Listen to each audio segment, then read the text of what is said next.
नमस्कार साथियों, जब भी टाइम मिलता है मैं आप सभी को वीडियोस लाने की कोशिश करता हूँ। आज पुनः एक और वीडियो है मृच्छकटिकम के बारे में। इसके अलावा इसके पहले भी मैं एक वीडियो अपलोड कर चुका हूँ, लगभग 1 साल पहले करीब किया था, वो भी आप देख सकते हैं, बहुत बढ़िया है। लेकिन यहाँ भी मुझे कहीं से मैटर मिला तो मैंने सोचा आप सभी को ये शेयर किया जाए। इसमें भी बहुत सारे क्वेश्चन हैं, लगभग 100 से अधिक क्वेश्चन हैं, तो इनको भी आप लगाकर और बढ़िया तरीके से अपना एग्ज़ाम दे सकते हैं। और आप अपने इस चैनल को सब्सक्राइब जरूर कर लें, जिससे कि जो भी और आगे वीडियो रहे वो सीधे आप सभी के पास पहुंच जाया करें। चलें देखते हैं, स्टार्ट करते हैं वीडियो। मृच्छकटिकम के कृतिकार हैं। मृच्छकटिकम के लेखक कौन है? महाराजा जो शूद्रक हैं, महाराज शूद्रक वो हैं। मृच्छकटिकम के आधार ग्रंथ के रूप में किस ग्रंथ को माना जाता है? मतलब इसका उपजीव्य ग्रंथ कौन सा है? तो चारुदत्त जो है वो इसका उपजीव्य ग्रंथ है। शूद्रक का वास्तविक नाम, शूद्रक का वास्तविक नाम क्या था? तो इनका वास्तविक नाम जो था वो शिमुक वास्तविक नाम था। शूद्रक का जन्म समय क्या है? तो शूद्रक का जो जन्म समय है वो ईसा पूर्व प्रथम शताब्दी, ईसा पूर्व प्रथम शताब्दी इनका जो है जन्म माना जाता है। शूद्रक की आयु कितनी थी? तो शूद्रक की आयु जो थी वो 100 वर्ष और 10 दिन की आयु थी। शूद्रक की 100 वर्ष और 10 दिन की आयु थी। आगे, शूद्रक किसके भक्त थे? तो यह शिव और पार्वती के भक्त थे। शूद्रक की रीति कौन सी है? अलग अलग लेखकों की अलग अलग रीति रही है। तो यहाँ पर जो वैदर्भी रीति है ये शूद्रक की रीति रही। जैसे कि पांचाली रीति भी कई लेखकों की है, गौड़ी रीति भी है, तो इसी प्रकार से वैदर्भी रीति शूद्रक की है। मृच्छकटिकम का मंगलाचरण किस कोटि का है?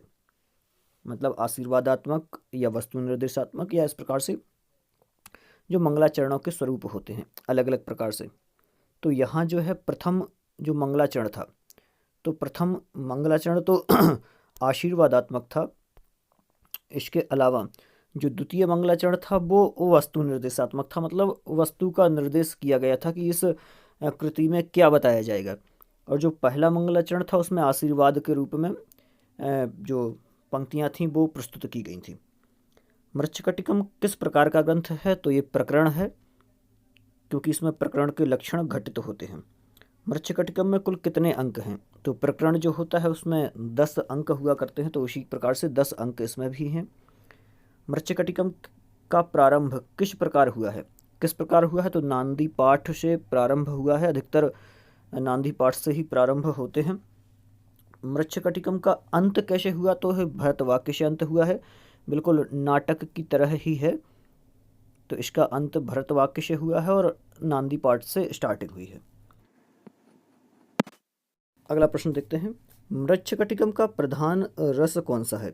तो इसका जो प्रधान रस है वो श्रृंगार रस है, श्रृंगार रस प्रधान है ये। मृच्छकटिकम का नायक कौन है? तो ये नायक चारुदत्त है।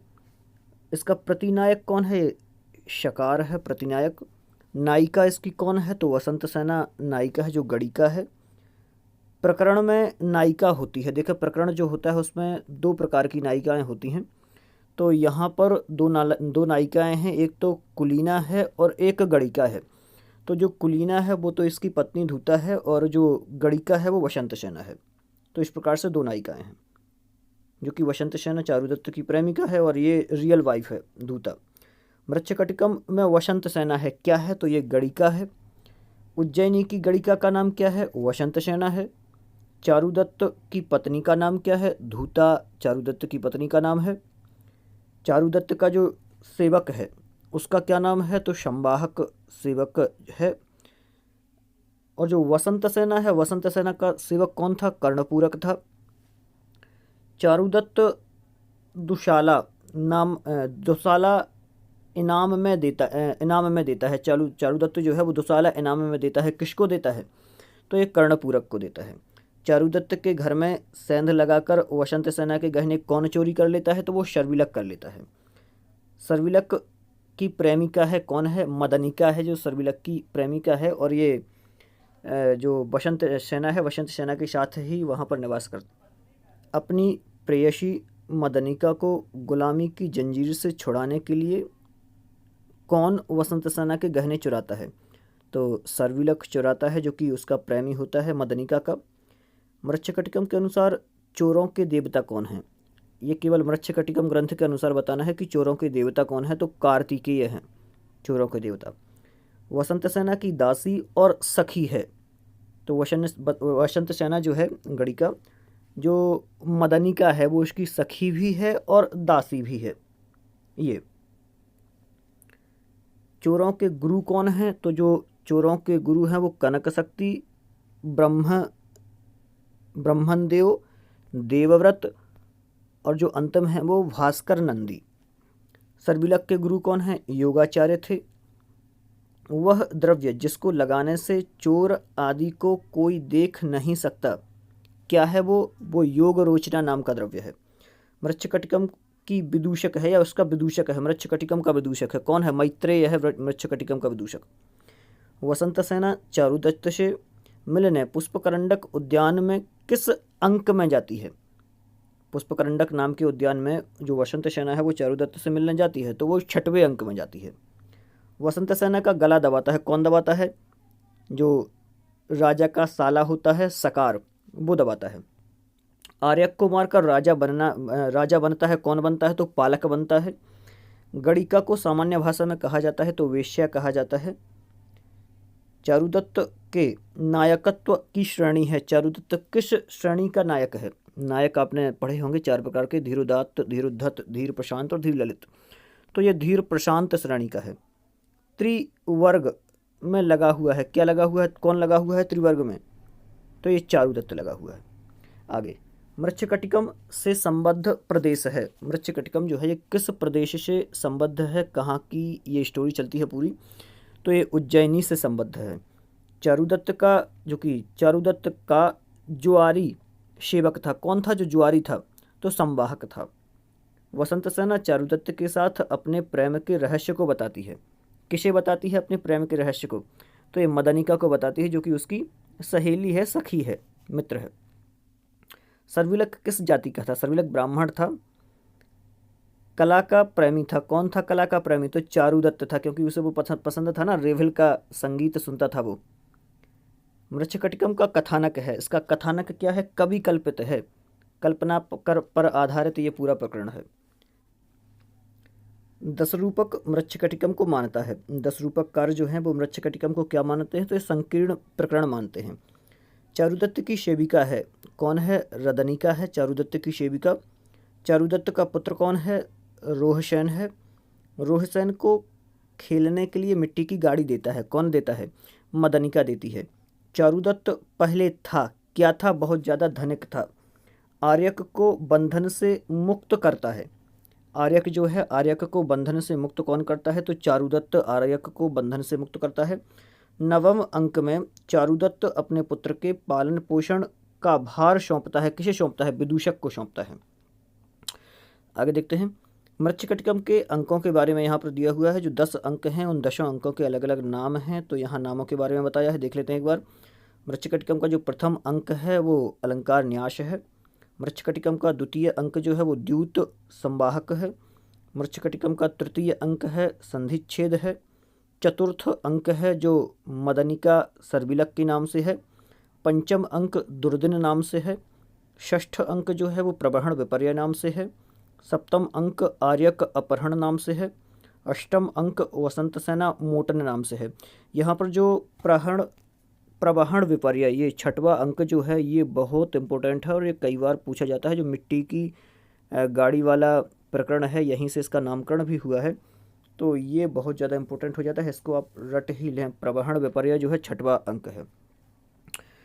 अष्टम अंक वसंत सेना मोटन है। 9वां अंक व्यवहार और जो 10वां अंक है वो संहार है, तो उपसंहार के रूप में भी ये संहार कह सकते हैं। कुल श्लोकों की संख्या कितनी है इन्हीं अंकों में? तो जो प्रथम अंक था इसमें कुल 58 श्लोक थे। द्वितीय अंक में श्लोकों की संख्या 20 थी। तृतीय में 30 संख्या थी। इसके अलावा चतुर्थ में जो श्लोकों की संख्या 32 थी। इसके अलावा पंचम में 52 थी, फिर 27 थी, और जो 7वां है 7वें में 9 थे श्लोक। अष्टम में 47 47। 9वां अंक जो था उसमें 43 थे। 10वां अंक जो है उसमें 61 थे। आगे, चारुदत्त के मित्र चूर्ण वृद्ध द्वारा भेजा गया साल कौन लेकर आता है? कौन लेकर आता है? तो मैत्रेय आता है। मैत्रेय कौन है? विदूषक है।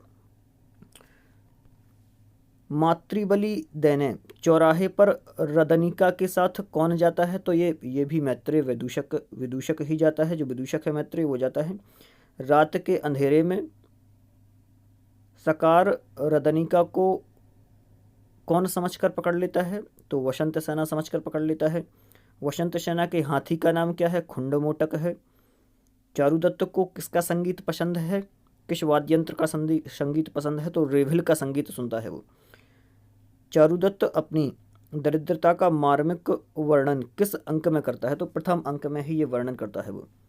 गणिका अंधकार का लाभ उठाकर किसके घर में चली जाती है? किसके घर में घुस जाती है? तो वो चारुदत्त के घर में प्रवेश कर जाती है, क्योंकि उसके पीछे कौन लगा हुआ था? सकार लगा हुआ था। वसंत सेना अपने आभूषणों को न्यास के रूप में किसके घर में रखती है? तो धरोहर के रूप में रख देती है कि ये मेरी धरोहर आप रख लीजिए। तो ये चारुदत्त के घर में रखती है। द्यूत देखें, संवाहक द्यूत में ऋणी होकर किसके पास जाता है? जो संवाहक है, संवाहक द्यूत में या फिर क्रीड़ा जुए में ऋणी होकर किसके पास जाता है? तो वसंत सेना के पास जाता है। संवाहक को ऋण मुक्त करती है। कौन करती है? वसंत सेना ऋण मुक्त करती है, उसके पैसे चुका देती है, दे देती है। वसंत सेना का मत गज, वसंत सेना का जो मत गज आक्रमण करता है वो संवाहक पर करता है। सर्विलक का मित्र था, कौन था सर्विलक का मित्र? आर्यक था। आर्यक किसकी कैद से भाग जाता है? तो राजा पालक की कैद से भाग जाता है। वसंत सेना किस अंक में चारुदत्त के घर पर रात बिताती है? ये पंचम अंक में बिताती है। भूलवश वसंत सेना किसकी गाड़ी में बैठ जाती है? तो ये सकार की गाड़ी में बैठ जाती है। सकार के प्रणय वचन को ठुकराने के कारण सकार किसका गला दबा देता है? वसंत सेना का गला दबा देता है। सकार वसंत सेना के जो सकार था वो वसंत सेना की हत्या का आरोप किस पर लगा देता है? चारुदत्त को लगा देता है। वसंत सेना की रक्षा कौन करता है? तो जो बौद्ध भिक्षु बन गया था संवाहक, जो जुए में हार गया था, तो वसंत सेना से ने ऋण मुक्त कराया था इसे, ये वही है। तो ये जो है वो उसकी रक्षा करता है। फांसी के समय भिक्षु किसको लेकर वध्य स्थल पर पहुंच जाता है? तो वसंत सेना को लेकर पहुंच जाता है। वर्षा काल का भव्य वर्णन है, कहाँ पर है? तो ये पंचम अंक में है। खेलने के लिए स्वर्ण का खिलौना जो गाड़ी है वो मांगता है। कौन मांगता है? रोहशन मांगता है, जो चारुदत्त का पुत्र है। कारागार से भागा हुआ आर्यक किसकी गाड़ी में बैठ जाता है? चारुदत्त की में बैठता है। वसंत सेना की हत्या का अभियोग सकार लगाता है, किस पर लगाता है? चारुदत्त पर लगाता है। वसंत सेना को चिकित्सा के लिए बौद्ध विहार में ले आता है। कौन ले आता है? तो संवाहक ले आता है। मृत्युदंड की सजा सुनाई जाती है, चारुदत्त को सुनाई जाती है। चारुदत्त को मृत्युदंड से बचाता है, कौन बचाता है? आर्यक बचाता है। अवंती प्रदेश की राजधानी थी, तो ये उज्जैनी थी। मंगलाचरण में किसकी स्तुति की गई है? शिव की स्तुति की गई है। मृच्छकटिकम के भरत वाक्य में कौन सा अलंकार है? जो भरत वाक्य है उसमें कौन सा अलंकार है? अंत में जो दिया गया है उसमें निदर्शना अलंकार है। और कौन सा छंद है? तो इसमें छंद श्रद्धरा छंद है। आगे देखें, अगली एक और यहाँ पर पंक्ति दी गई है। द्वयमदमतीव लोके प्रियम नराणाम सुरच वनिता च। यह श्लोक कौन कहता है? ये शर्विलक कहता है। यहाँ सेकंड भी ये कथन ही है, जो कि अधिकारिक का कथन है। देखा, अब यहाँ पर कथन दिए गए हैं क्रमशः कुछ, तो ये कथन का मैंने एक अलग से वीडियो बनाया है, वो आप वीडियो कथनों का भी देख सकते हैं। देखा, पहला ये कथन दिया है, केनो डुपायन परलोक नंदीम तरिष्ये। यह कथन किसका है? ये विट का है। संसार में दरिद्र के समान कौन है? तो ये पूछा है, संसार में दरिद्र के समान कौन है? तो पंखहीन पखेरु, सूखे पेड़ से सूखे तालाब, हीन सांप और निर्धन व्यक्ति सब एक जैसे ही हैं। इस प्रकार से संसार में सबसे दरिद्र के बारे में बताया है। एक पंक्ति भी दी हुई है। आगे देखते हैं, यहाँ ये सूक्तियों से संबंधित ही सारे प्रश्न हैं। ये भी कथन ही है, ये अपन कंप्लीट कर चुके हैं। इसके पहले कथन का एक वीडियो है, आप वो देख लें, वो बढ़िया तरीके से आपका कंप्लीट हो जाएगा। ये भी वही है। यहाँ एक प्रश्न दिया है, मृच्छकटिकम का शाब्दिक अर्थ है। मृच्छकटिकम का शाब्दिक अर्थ बताना है, तो ये मिट्टी की गाड़ी मृच्छकटिकम का शाब्दिक अर्थ है। मृच्छकटिकम के किस अंक में मिट्टी की गाड़ी की घटना वर्णित है, तो ये 6ठ अंक में है। आगे, वेश्या श्मशान सुमना इव वर्जनीय, यह श्लोकांश कौन कहता है कि वेश्या जो है वो शमशान के समान त्याज्य है, वर्जित है, ये सर्विलक कहता है। मृच्छकटिकम के पात्रों की संख्या जो संस्कृत बोलने वाले पात्र हैं, मृच्छकटिकम में संस्कृत बोलने वाले पात्र कुल कितने हैं, तो ये 6 पात्र हैं। मृच्छकटिकम में कुल कितने पात्र हैं, तो कुल 12 पात्र हैं। और ये फेमस पंक्ति जो है, लिम्पतीव तमोंगानी वर्ष तीभान जन्म नभः, ये पंक्ति हमेशा पूछी जाती है। इसमें उत्प्रेक्षा अलंकार है। जहाँ उपमेय में उपमान की संभावना होती है वहाँ कौन सा अलंकार होता है, उत्प्रेक्षा अलंकार होता है। चारुदत्त किस श्रेणी का नायक है, अपन देख चुके हैं, धीर प्रशांत श्रेणी का नायक है। किस रूपक में सर्वाधिक शोषित, दलित और उपेक्षित जो कि सहानुभूतिपूर्ण चित्रण हुआ है, तो ये मृच्छकटिकम में हुआ है।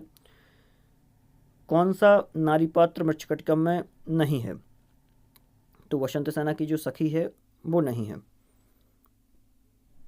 यहाँ पर पूरा दिया हुआ है, सकारी,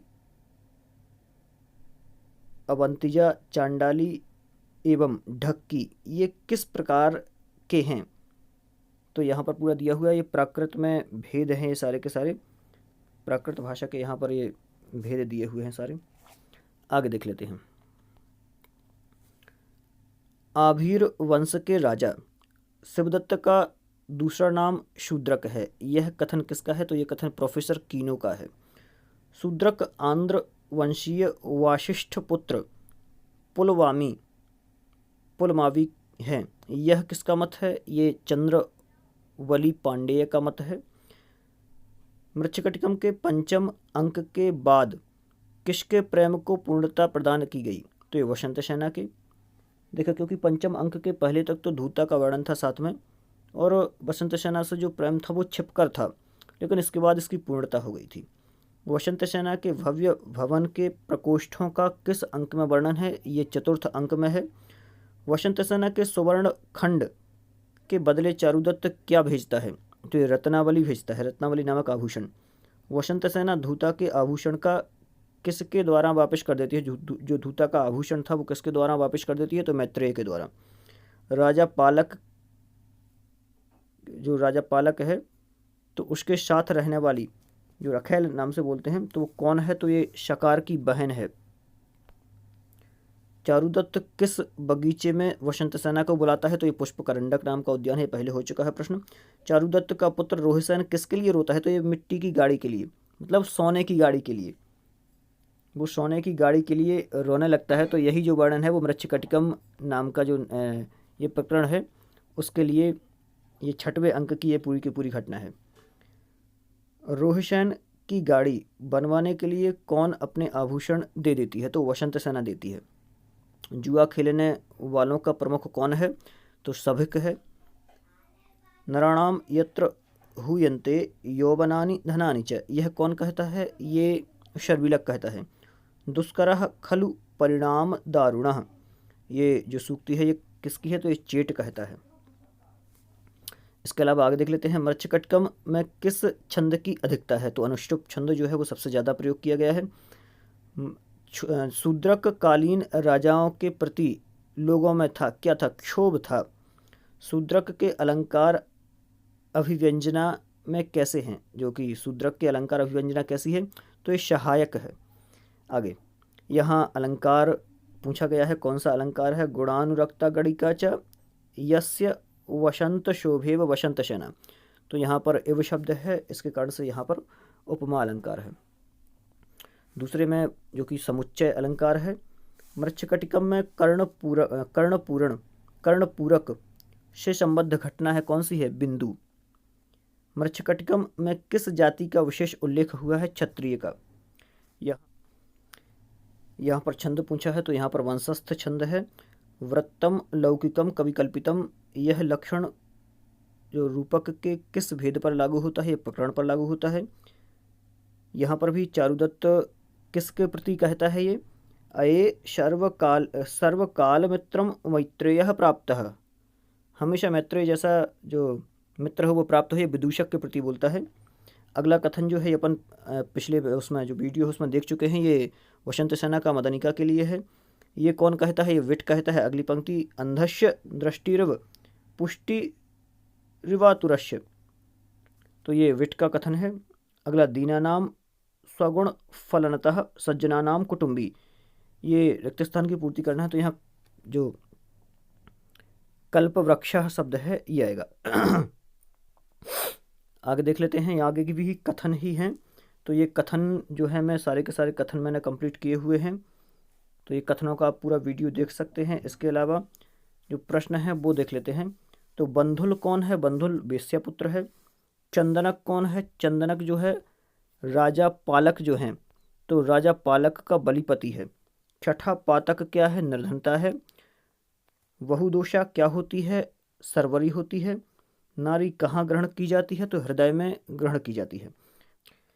मित्रों, आज के लिए इतना ही। अगला जो वीडियो रहेगा उसमें पुनः इसी प्रकार से कुछ और प्रश्नों को लाने की कोशिश करूंगा। जहां से भी मुझे प्रश्न मिलते हैं, आप लोग इसी प्रकार से अपने इस चैनल से जुड़े रहें, जिससे कि जो भी और वीडियो मिले या मैटर मिले वो सीधे आप सभी के पास पहुंच जाए।